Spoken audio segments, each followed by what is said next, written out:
राधे राधे भक्तजनों। मरुद गणों की उत्पत्ति, भिन्न भिन्न समुदाय के राजाओं तथा 14 मनवंतरों का वर्णन। ब्रह्मा जी ने पूछा, है ब्राह्मण, तिथि के पुत्र मरुद गणों की उत्पत्ति किस प्रकार हुई? वे देवताओं के प्रिय कैसे हो गए? देवता और दैत्यों के शत्रु हैं, फिर उनके साथ मरुद गणों की मित्री क्यों संभव हुई?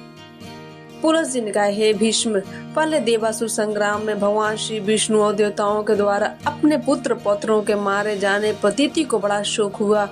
वे आर्त होकर परम उत्तम भूलोक में आए और सरस्वती के तट पर पुष्कर नाम के शुभ एवं महान तीर्थ में रहकर सूर्य देव की आराधना करने लगी। उन्होंने बड़ी उग्र तपस्या की। दैत्य माता दिति ऋषियों के नियमों का पालन कर दी और फल खाकर रहती थी। वे कृष्ण चंद्रायण आदि कठोर व्रतों के पालन द्वारा तपस्या करने लगी।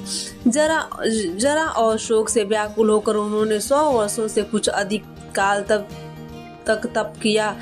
उसके बाद वशिष्ठ और महर्षियों से पूछा, है मुनियों, क्या कोई ऐसा भी व्रत है जो मेरे पुत्र शोक को नष्ट करने वाला तथा इहलोक और परलोक में भी सौभाग्य रूप फल प्रदान करने वाला हो?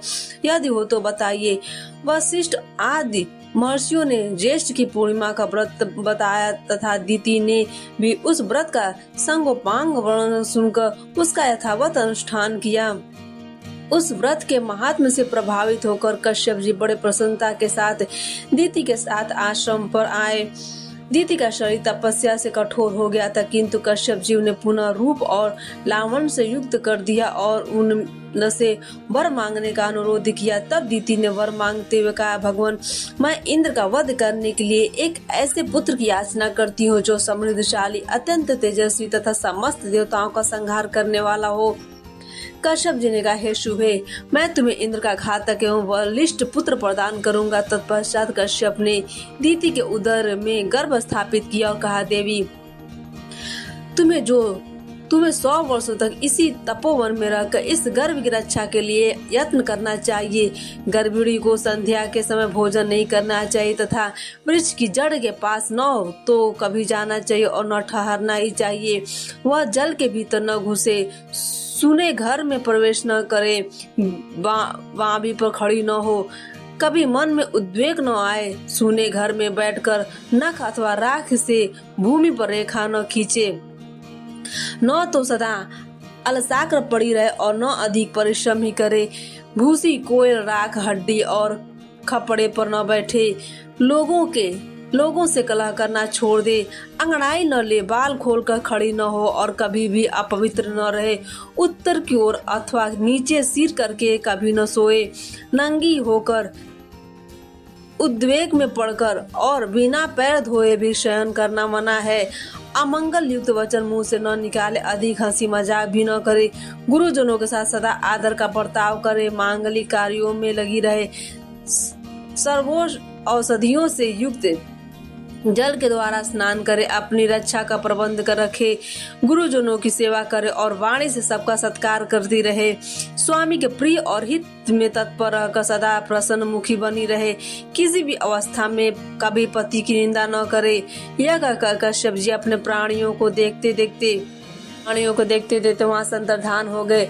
तदंतर पति की बात सुनकर दिति विधि पूर्वक उनका पालन करने लगी। इससे इंद्र को बड़ा भय हुआ। वे देवलोक छोड़कर दिति के पास आए और उनकी सेवा की इच्छा से वहां रहने लगे। इंद्र का भाव विपरीत था। वे दिति का छिद्र ढूंढ रहे थे। बाहर से तो उनका मुख प्रसन्न था, किंतु भीतर से वे भय के मारे विकल थे। वे ऊपर से ऐसा भाव जताते थे मानो दिति के कार्य और अभिप्राय को जानते ही न हो, परंतु वास्तव में अपना काम जब बनाना चाहते थे। तदंतर जब 100 वर्ष की समाप्ति में 3 दिन ही बाकी रह गए, तब दिति को बड़ी प्रसन्नता हुई। वो अपने को कृतार्थ मानने लगी तथा उनका हृदय विषय विमुक्त हो रहने लगा। उस दिन वे पैर धोना भूल गई और बाल खोले हुए ही सो गई। इतना ही नहीं, निद्रा के भार से दबी होने के कारण दिन में ही उनका सिर कभी नीचे की ओर हो गया।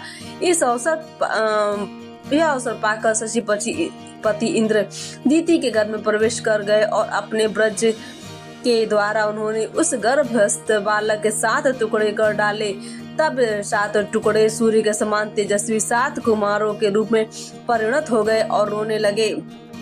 उस समय दानव शत्रु इंद्र ने उन्हें रोने से मना किया तथा पुनः उनमें से एक एक के 7 टुकड़े कर दिए।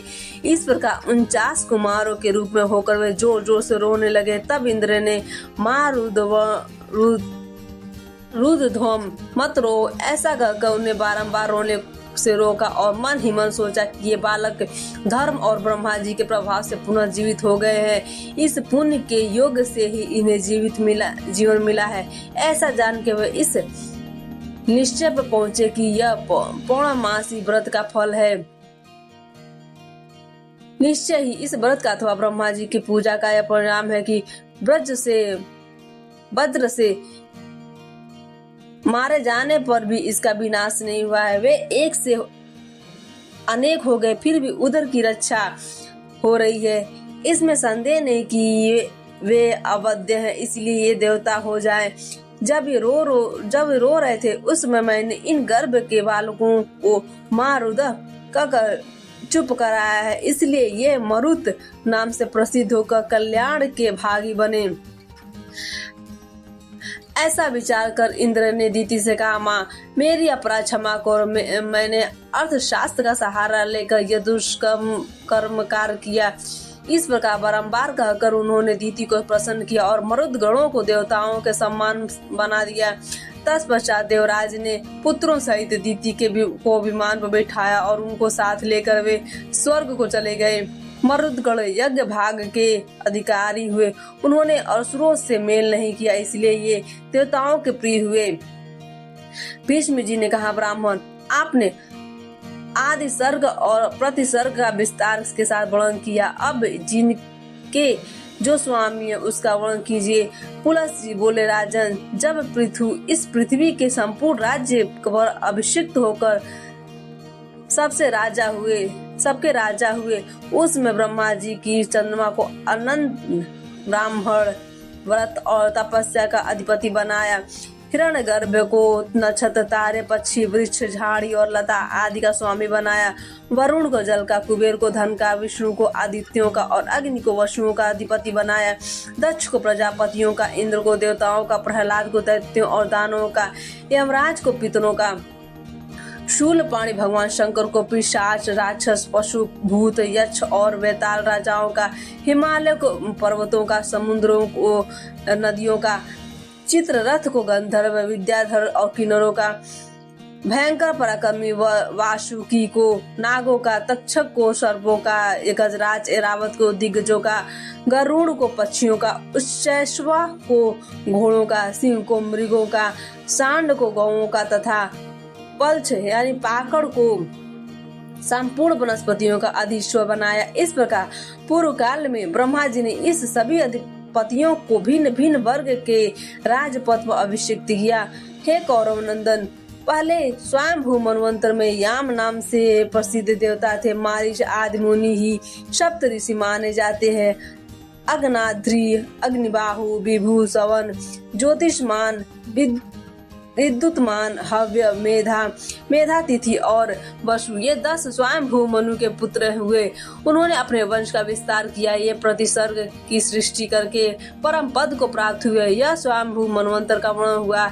इसके बाद स्वरोचित मनवंतर आया। स्वरोचित मनवंतर के 4 पुत्र हुए जो देवताओं के समान तेजस्वी थे। उनके नाम है नभ, नभस्य, प्रसूति और भावन। इसमें से भावन अपनी कीर्ति का विस्तार करने वाला था। दत्तात्रेय, अत्रि, च्यवन, स्तंभ, प्राण, कश्यप तथा बृहस्पति, ये 7 सप्त ऋषि हुए।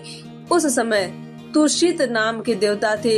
हविंद्र, सुकृत, मूर्ति, आप और ज्योतिरथ, ये वशिष्ठ के 5 पुत्र ही स्वरोचिष्ट मनवंतर के प्रजापति थे। यह द्वितीय मनवंतर का वर्णन हुआ। इसके बाद औसत मनवंतर का वर्णन करूंगा। तीसरे में मनु का नाम था औतमी। उन्होंने 10 पुत्र उत्पन्न किए जिनके नाम है ईश, ऊर्जा, तनुज, सूचि, शुक्र, मधु, माधव, नभस्य, नभ तथा सह। इसमें सह सबसे छोटा था। ये सब के सब उदार और यशस्वी थे। उस समय भानु संज्ञक देवता और ऊर्जा नाम के सप्त ऋषि थे। की भिंडी कुतुंड दालभ्य शंख प्रवाहित मित और संपत्ति, ये 7 योगवर्धन ऋषि थे। चौथा मनवंतर तामस के नाम से प्रसिद्ध है। उसमें कवि, पृथु, अग्निक, अकपि, कपि, जन्य तथा धामा, ये 7 मुनि ही सप्तऋषि थे। शांत गण देवता थे। अकल्मष तपोधनवा, तमोमूल, तपोधन, तपोराश, तपस्य, सूतपस्य, परनपत, तपोभामी और तपोयोगी, ये 10 तामस मनु के पुत्र थे जो धर्म और सदाचार में तत्पर तथा अपने वंश का विस्तार करने वाले थे। अब 5वें रैवत मनवंतर का वृतांत श्रवण करो। देवबाहु, सुबाहु, पर्जन्य, सोमप मुनि, हिरण्य रोमा और सप्तासौ, ये 7 रैवत मनवंतर के सप्तऋषि माने गए हैं। भूत राजा तथा प्रकृति नाम वाले देवता थे तथा वरुण, तत्वदर्शी, चित्तमान, हवयप, कवि, मुक्त, निरुक्त, सूत, सत्व, विमोह और प्रकाशक, ये 10 रैवत मनु के पुत्र हुए जो धर्म, पराक्रम और बल के समान थे। इसके बाद चाशुक मनवंतर में भृगु, सुधामा, वीरज, विष्णु, नारद, विवस्वान और अभिमानी, ये 7 सप्तऋषि हुए। उस समय लेख नाम से प्रसिद्ध देवता थे। इनके सिवा श्रीभु, पृथ, भूत, वरिमूल और दीवों का नाम के देवता भी थे। इस प्रकार चाक्षुष मनवंतर में देवताओं की 5 योनियां थी। चाक्षुष मनु के 10 पुत्र हुए जो रुरु आदि नाम से प्रसिद्ध थे। अब 7वें मनवंतर का वर्णन करूंगा जिसे वैवस्त मनवंतर कहते हैं। इसमें वैवस्त मनवंतर ही चल रहा है। इसमें अत्रि, वशिष्ठ, कश्यप, गौतम, योगी, भारद्वाज, विश्वामित्र और जमदग्नि, ये 7 सप्तऋषि ही सप्तऋषि हैं। ये धर्म की व्यवस्था करके परम पद को प्राप्त होते हैं। अब भविष्य की होने वाली श्रावण मनवंतर का वर्णन किया जाता है। उस समय अश्वत्थामा, श्रृंग, कौशिक, गाल्व, शतानंद, कश्यप तथा परशुराम, ये सप्तऋषि होंगे। धृति, वरियान, यवसु, सुवर्ण, दृष्टि, चरिष्णु, आद, सुमति, वसु तथा पराक्रमी शुक्र, ये भविष्य में होने वाले श्रावणी मनु के पुत्र कहलाए जाएंगे। इसके सिवा शौच आदि दूसरे मनुष्यों के नाम भी, इसके सिवा रौच आदि दूसरे मनुओं के भी नाम आते हैं। प्रजापति रुज के पुत्र का नाम रौच होगा। इसी प्रकार भूत के पुत्र भौत्य नाम के मनु कहलाएंगे। तदंतर मेरु सावर्णी नाम का मनु का अधिकार होगा। वे ब्रह्मा के पुत्र माने गए हैं।